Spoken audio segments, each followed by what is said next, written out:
Asal mula perintah mengqadha sholat karena ketiduran. Sholat merupakan salah satu rukun Islam. Mengerjakan sholat 5 waktu adalah kewajiban bagi setiap muslim. Maka dari itu tidak boleh seorang muslim meninggalkan sholat 5 waktu. Nah, bagaimana jika kita ketiduran sehingga ketinggalan waktu sholat? Untuk menjawab pertanyaan tersebut, mari kita simak kisah berikut. Selamat menyaksikan. Pada waktu itu, Rasulullah Shallallahu Alaihi Wasallam, Abu Qatadah, dan beberapa sahabat lainnya sedang melakukan perjalanan. Sesungguhnya kalian jika tidak menemukan air hingga besok pagi, maka kalian akan kehausan. Maka dari itu orang-orang segera berangkat dengan maksud ingin mencari air. Sedangkan Abu Qatadah menjaga Rasulullah. Kendaraan unta yang dibawa Rasulullah tiba-tiba miring. Rasulullah nyaris jatuh dari kendaraan beliau. Ternyata Rasulullah mengantuk. Lalu Abu Qatadah menopang Rasulullah. Rasulullah terbangun dan bertanya, "Siapa kamu?" Saya Abu Qatadah, wahai Rasulullah. "Sejak berapa lama engkau berjaga?" Sejak tadi malam. "Semoga Allah menjagamu sebagaimana engkau menjaga Rasulnya. Sebaiknya kita tidur di akhir malam. Di antara kalian hendaklah ada yang berjaga, dan jagalah juga sholat kami." Baik ya Rasul, kami laksanakan. Kemudian Rasulullah dan para sahabat tidur. Setelah sekian waktu berlalu, akhirnya yang berjaga malam juga tertidur, hingga tidak ada yang membangunkan untuk sholat subuh. Keesokan harinya, Rasulullah dan para sahabat pun terbangun ketika panasnya matahari menyinari tubuh mereka. Rasulullah langsung keluar tenda dan bersiap-siap untuk sholat subuh. Demikian juga para sahabat. Semuanya terbangun dan bersiap-siap untuk sholat. "Apakah kalian membawa air?" Iya, wahai Rasulullah. Saya membawa tempat wudhu yang berisi sedikit air. "Berikan kepadaku Abu Qatadah. Silakan kalian memakai air ini hemat-hemat." Orang-orang pun bergantian untuk berwudu. Setelah selesai wudu, air tersebut masih tersisa sedikit. "Perhatikanlah wahai Abu Qatadah, air ini akan memiliki berita besar." Kemudian dikumandangkan azan. Rasulullah dan orang-orang pun melaksanakan sholat 2 rakaat sebelum sholat subuh. Lalu setelah itu mereka melaksanakan sholat subuh. Setelah selesai melaksanakan sholat, Rasulullah menaiki kendaraan unta beliau. Abu Qatadah dan orang-orang pun juga menaiki kendaraan masing-masing. Kita telah terledor terhadap sholat kita. Iya, bagaimana ini? "Apa yang kalian katakan? Jika itu urusan dunia, maka itu terserah kalian. Tetapi jika itu adalah urusan agama, maka kembalikanlah kepadaku." Wahai Rasulullah, kita telah menyia-nyiakan sholat kita. Tidak ada keteledoran dalam tidur. Keteledoran hanya berlaku dalam keadaan terjaga. Jika terjadi keadaan seperti itu, maka sholatlah. Dan pagi harinya merupakan waktunya sholat yang tertinggal itu. Sebagaimana hadis yang juga diriwayatkan An-Nasa'i nomor 611 dari Abu Qatadah, bahwa Rasulullah Shallallahu Alaihi Wasallam bersabda, "Innahu laisa fin naumi tafritun, innamat tafritu fil yaqdi, fa idza nasiya ahadukum sholatan aw nama anha falyusalliha idza dzakaruha." Yang artinya, sesungguhnya dalam tidur itu tidak ada keteledoran, dan keteledoran itu hanya terjadi dalam keadaan terjaga. Apabila salah seorang di antara kalian lupa akan sholat atau tidur hingga melewatkan waktu sholat, maka hendaknya ia mengerjakan sholat itu ketika mengingatnya. Ternyata dalam keadaan tidak sengaja meninggalkan sholat seperti karena tertidur, lupa atau pingsan, maka wajib hukumnya mengqadha sholat yang terlewat. Mengqadha sholat artinya mengerjakan sholat di luar waktu sebenarnya untuk menggantikan sholat yang terlewat. Dengan demikian, ketika seseorang baru teringat bahwa ia telah melewatkan sholat atau baru terbangun dari tidur, sedangkan waktu sholat sudah terlewat, maka yang ia lakukan adalah segera berwudu, lalu mengerjakan sholat dengan tata cara yang persis sebagaimana sholat yang ia tinggalkan. Demikian kisah yang melatar belakangi turunnya hadis tentang perintah mengqadha sholat karena ketiduran. Hikmah yang bisa diambil antara lain, pertama, bahwa ketika terlewat sholat karena tidur atau lupa, maka hendaknya segera mengerjakan sholat tersebut ketika ingat. Kedua, saling tolong-menolong sesama muslim adalah perbuatan yang mulia dan bernilai pahala, sebagaimana yang dilakukan Abu Qatadah. Ketiga, hendaknya selalu mengingat Allah agar kita terjaga, tidak lupa untuk mengerjakan sholat 5 waktu. Wallahu a'lam bishawab.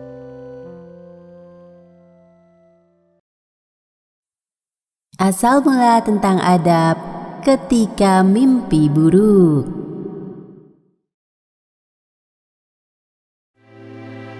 Ada kalanya kita bermimpi saat sedang tidur. Mimpi yang kita alami bisa tentang hal-hal yang menyenangkan, menakutkan, atau bahkan sesuatu yang aneh. Nah, apa yang dilakukan jika kita mengalami mimpi buruk atau mimpi yang tidak kita sukai? Mari kita saksikan kisah berikut. Suatu hari, seorang laki-laki datang menemui Rasulullah. Wahai Rasulullah, sesungguhnya saya bermimpi kepala saya dipotong, lalu kepala saya itu bergelantungan, sedangkan saya mengejarnya. Mimpimu itu datang dari setan. Apabila salah seorang di antara kalian mengalami mimpi yang tidak disukainya, maka janganlah ia menceritakannya kepada seseorang, dan hendaklah ia memohon perlindungan kepada Allah dari setan.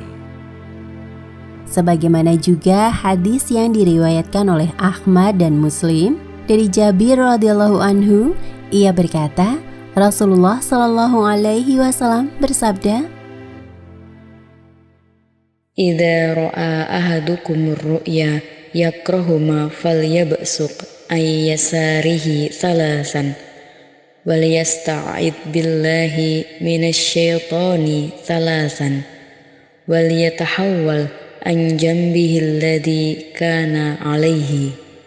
Yang artinya, apabila salah seorang kamu mengalami mimpi yang tidak disenanginya, maka hendaklah ia meludah ke kiri 3 kali. Berlindunglah kepada Allah dari gangguan setan 3 kali dan mengubah posisi tidurnya dari posisi semula.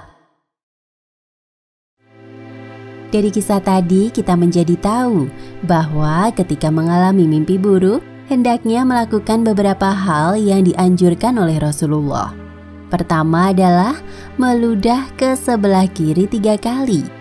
Yang dimaksud meludah adalah meniup dengan ada sedikit air ludah, bukan ludah yang besar. Kedua adalah memohon perlindungan kepada Allah Subhanahu wa Ta'ala. Rasulullah Shallallahu Alaihi Wasallam menganjurkan untuk membaca ta'awudz sebanyak 3 kali. Bunyi ta'awudz yakni A'udzubillahi minasyaitonirrajim. Artinya adalah, aku berlindung kepada Allah dari setan yang terkutuk. Ketiga adalah mengubah posisi tidur dari posisi semula jika ingin melanjutkan tidur kembali. Misalnya dengan bergeser dari posisi tidur semula. Keempat adalah tidak menceritakan mimpi buruk kepada orang lain. Sebab mimpi buruk atau mimpi yang tidak disukai itu berasal dari setan. Hendaknya kita meminta perlindungan kepada Allah. Dengan demikian, mimpi tersebut tidak membahayakan. Demikian kisah yang melatar belakangi turunnya hadis tentang adab ketika mimpi buruk. Hikmah yang bisa diambil diantaranya, pertama, ketika mengalami mimpi buruk, hendaklah melakukan anjuran yang diajarkan oleh Nabi Muhammad SAW, yakni meludah 3 kali ke kiri, Meminta perlindungan kepada Allah Subhanahu wa Ta'ala, mengubah posisi tidur, dan tidak menceritakan mimpi buruk kepada orang lain. Kedua, hendaknya selalu berdoa dan berzikir kepada Allah agar senantiasa mendapat perlindungan. Wallahu a'lam bishawab.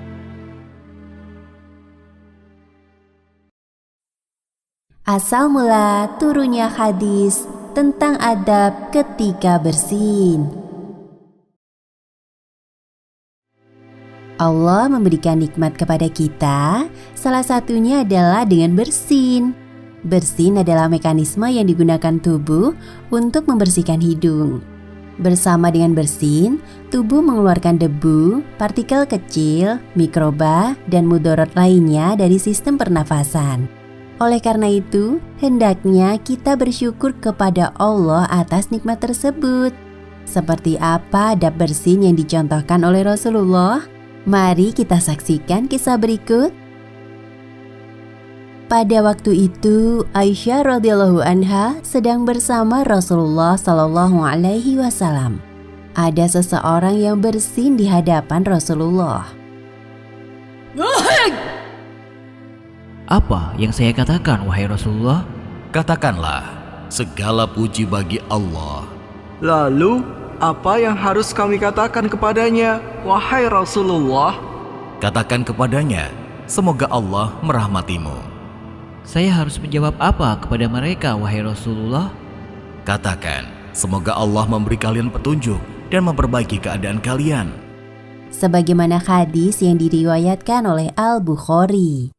Iza atasa ahadukum falyakul alhamdulillah walyakul lahu akhuhu yarhamukallah wa iza qala lahu yarhamukallah falyakul yahdikumullah wa yuslihu balakum. Artinya, jika salah seorang dari kalian bersin, maka hendaknya dia mengatakan Alhamdulillah, dan saudaranya yang mendengarnya mengucapkan Yarhamukallah, semoga Allah merahmatimu. Jika saudaranya mengucapkan Yarhamukallah, maka yang bersin tadi menjawab lagi dengan mengatakan Yahdikumullah wa yuslihu balakum, semoga Allah memberikan petunjuk kepadamu dan semoga Allah meluruskan, memperbaiki urusanmu. Orang yang bersin sebenarnya telah mendapatkan nikmat dari Allah Subhanahu wa Ta'ala, sehingga dengan bersinnya itu keluarlah kotoran dari tubuhnya. Maka dari itu hendaknya ketika bersin mengucapkan Alhamdulillah, artinya segala puji bagi Allah. Rasulullah ketika bersin, beliau meletakkan tangan beliau di mulutnya atau meletakkan bajunya. Jadi selain mengucap Alhamdulillah, kita juga harus menutup hidung dan mulut saat bersin, agar virus tidak menyebar kemana-mana. Menutup mulut dan hidung juga bisa dengan kain, tisu, atau lengan. Selain itu, Rasulullah Shallallahu Alaihi Wasallam melemahkan suaranya ketika bersin.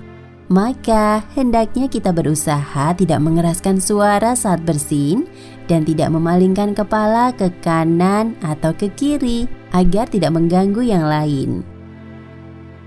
Bagi orang yang mendengarkan bacaan hamdalah tadi, hendaknya mengucapkan Yarhamukallah jika yang bersin laki-laki. Adapun jika yang bersin perempuan, maka mengucapkan Yarhamukillah, artinya semoga Allah merahmatimu. Alhamdulillah. Yarhamukallah. Yarhamukallah. Sedangkan orang yang bersin tadi menjawab lagi dengan mengucapkan Yahdikumullah wa yuslihu balakum, artinya semoga Allah memberikan kalian petunjuk dan memperbaiki keadaan kalian. Yahdikumullah wa yuslihu balakum. Demikianlah latar belakang turunnya hadis tentang adab ketika bersin.